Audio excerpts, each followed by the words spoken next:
Olá pessoal, vamos agora à nossa aula de número 8, aula sobre problema de capacidade. Estamos quase no final aí do nosso percurso, dos problemas.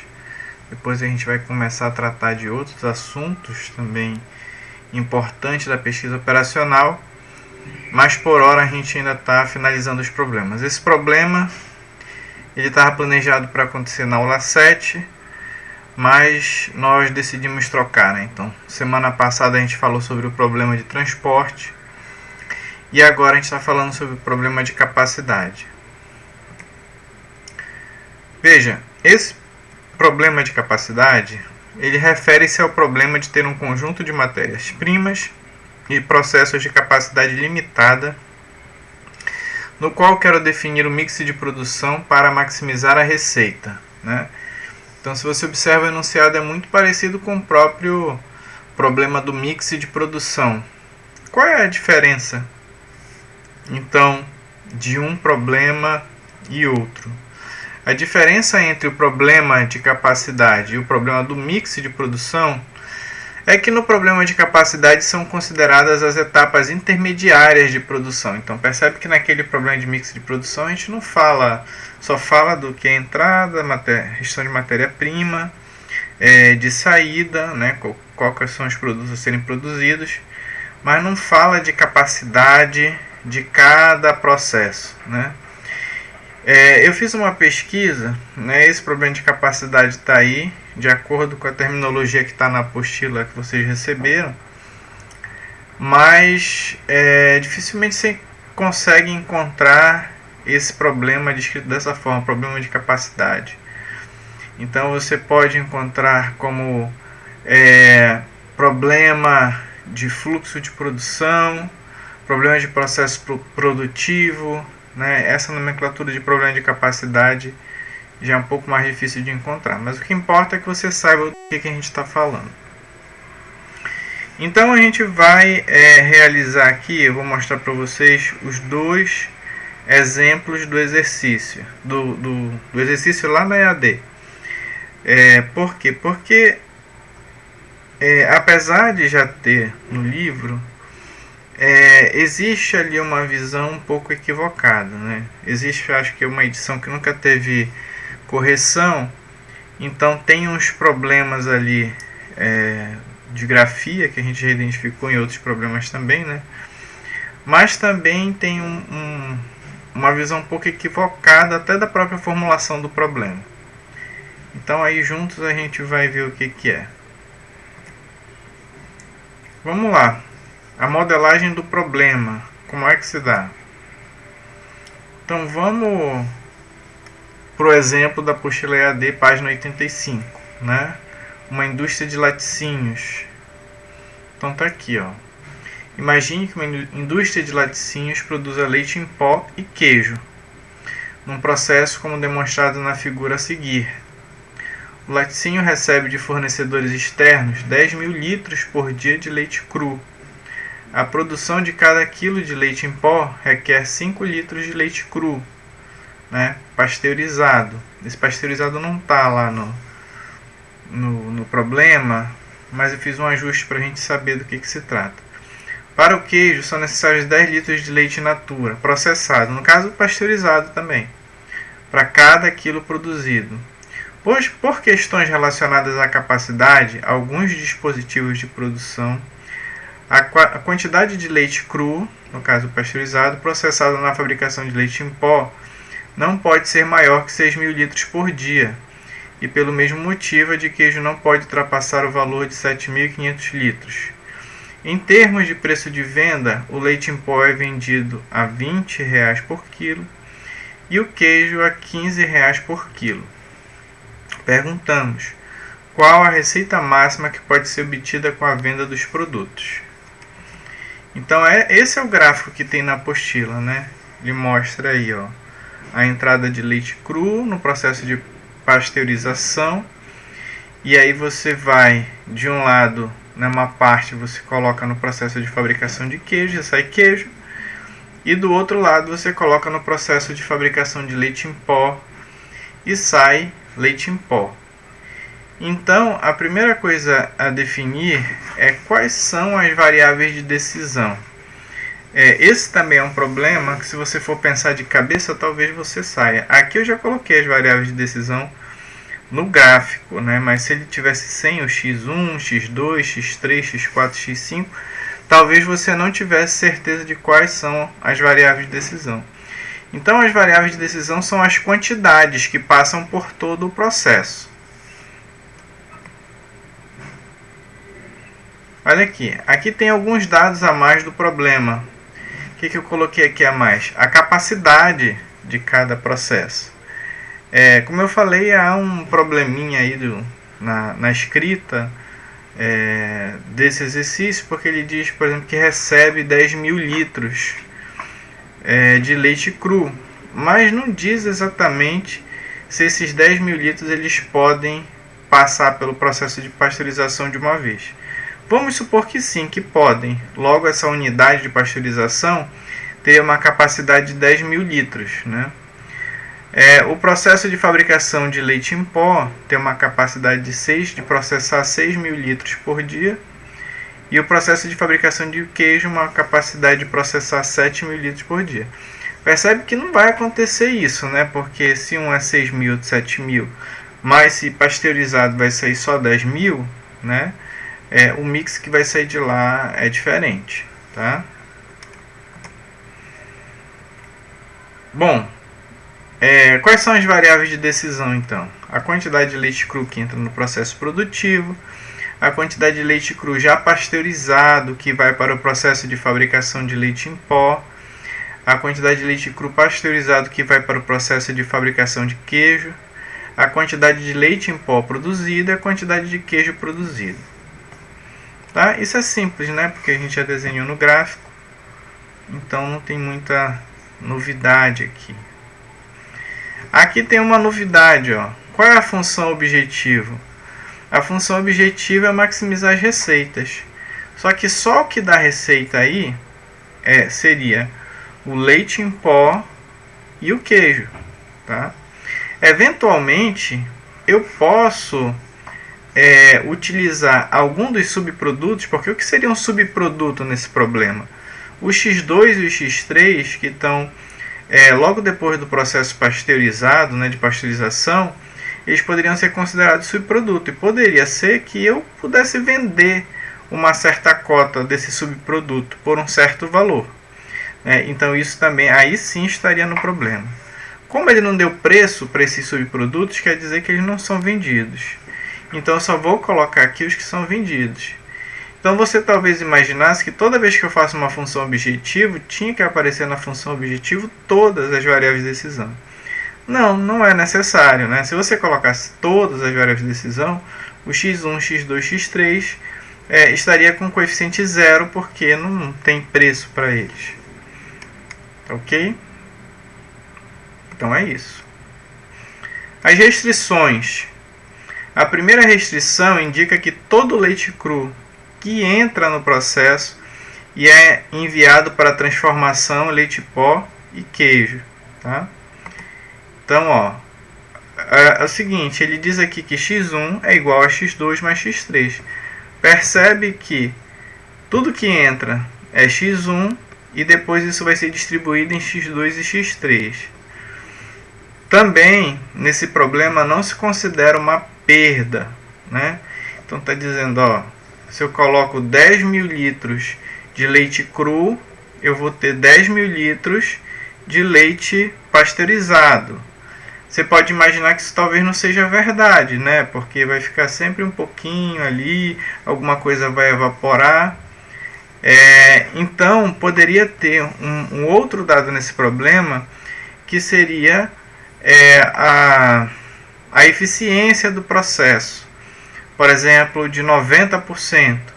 Isso quer dizer que de 10.000 eu teria processado 90% de 10.000. Então, eu tenho 10.000 litros, cairia para 9.000 litros. Então, x2 mais x3 seria 9.000 e não 10.000. Entende?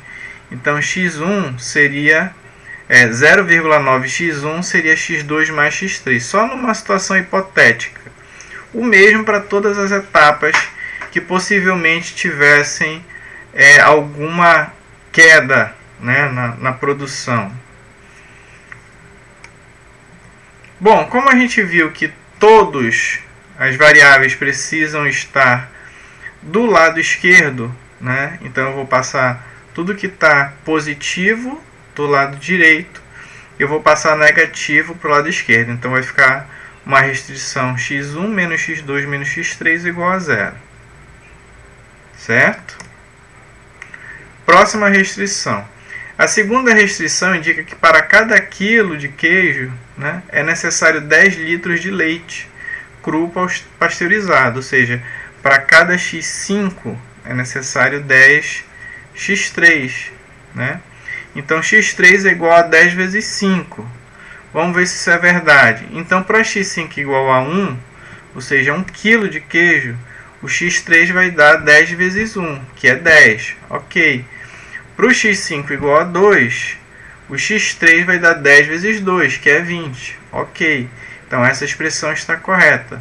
Só que como todo mundo tem que estar do lado esquerdo, vai ser x3 menos 10 vezes x5 igual a 0. Tá? A terceira restrição, né, nota que para cada setinha tem uma restrição. Então, x2 é o que entra lá no processo de fabricação de leite em pó. Para cada 1 kg de leite em pó, eu preciso de 5 litros de leite pasteurizado. Então, x2 igual a 5x4. Do mesmo jeito que a gente pensou da primeira vez, né? Então, se eu tenho 1 kg de leite em pó, 5 vezes 1, tenho 5 litros de leite pasteurizado. Se eu tenho 2 kg de leite em pó, 5 vezes 2, eu tenho 10 kg de leite pasteurizado. E assim por diante. Como tudo precisa ficar do lado esquerdo, x2 menos 5 vezes x4 igual a 0. As outras restrições, então. As outras restrições têm a ver com a capacidade e a restrição de não negatividade. Então, x2 tem que ser menor ou igual a 6.000. Por quê? Porque a capacidade, né, de processamento de leite em pó é no máximo 6.000 litros de leite pasteurizado. E do x3 é no máximo, ou seja, menor ou igual a 7.500 litros de leite pasteurizado. E o x1, né, que é aquele que ele não explicou muito bem, mas a gente vai estimar que a capacidade desse processo de pasteurização é de 10.000 litros, que é o que ele trouxe. E aí, por fim, a gente tem a nossa restrição de não negatividade. Então, percebe que esse problema é simples, mas ele é um pouco diferente dos outros. Né? Então, se eu tivesse visto pela primeira vez, talvez eu não conseguisse fazer, mas agora que eu já vi, agora torna-se fácil. Tá? Olha aqui o modelo completo como fica. Maximizar z igual a 20x4 mais 15x5. Então só tem duas variáveis aqui na nossa função objetivo. E depois todas as restrições que eu encontrei, relacionadas àquelas setas ali, depois relacionado à capacidade de processamento. Nota que dificilmente aparece uma restrição com igual, mas eu já disse que existia e está aí, está mostrando que existe. Né? Então, gente, esse é o problema de capacidade. Né? Esse problema foi um problema simples. Quero fazer uma observação em relação a quem está acompanhando pela apostila. Na apostila, ele fez uma alteração. Né? Ele considerou que x3, por exemplo, é igual a x2, x1 menos x2 e substituiu ali. Né? Ele fez uma soma aí, e fez sumir algumas variáveis. Né? Você somou duas restrições. Só que o estranho disso é que ele manteve a restrição que envolve a soma das restrições. Você pode fazer isso, você pode somar restrições e não muda em nada o problema. Você fez uma combinação linear. Então, percebe, se você somar a primeira restrição com a segunda, você vai ter x1 menos x2 menos x3 igual a 0, mais x3 menos 10x5 igual a 5. Então você vai ter x1 menos x2, o menos x3 some com x3, então vai ter x1 menos x2 menos 10x5 igual a 0.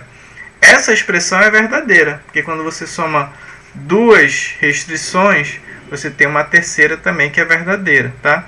Só que você não precisa ficar criando restrições, tá? Então eu não entendi por que ele fez isso lá no problema. Quando vocês estiverem colocando isso lá no Excel, vocês podem testar de uma forma ou de outra e vai ver que vai dar a mesma coisa, tá? Se não der, me avisa. Bom, vamos ao exemplo 2, também lá da apostila e também adaptado, né? Que aí é um problema de produção de vidros, né? Mas é a mesma questão, é o mesmo problema de capacidade.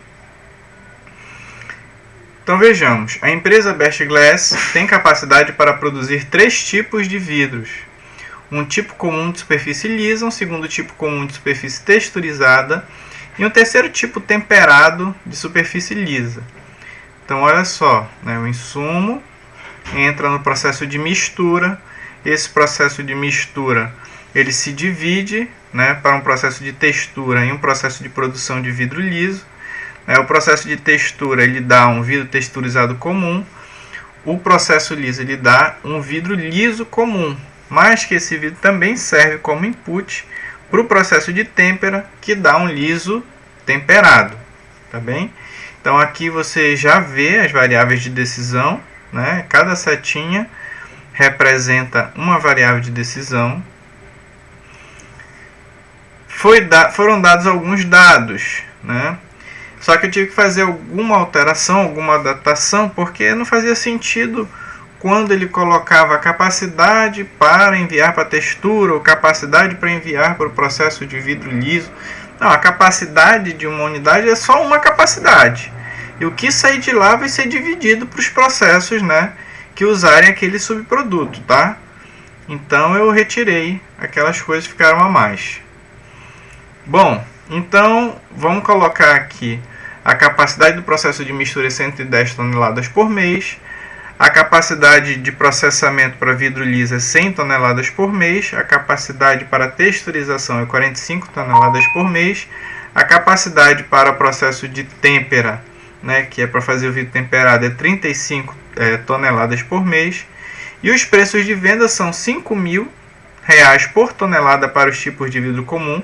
Então os dois, né, têm o mesmo valor, e 7.200 toneladas por tonelada para o vidro temperado. Assim, qual a receita máxima que pode ser obtida? Então já disse aqui qual é a função objetiva.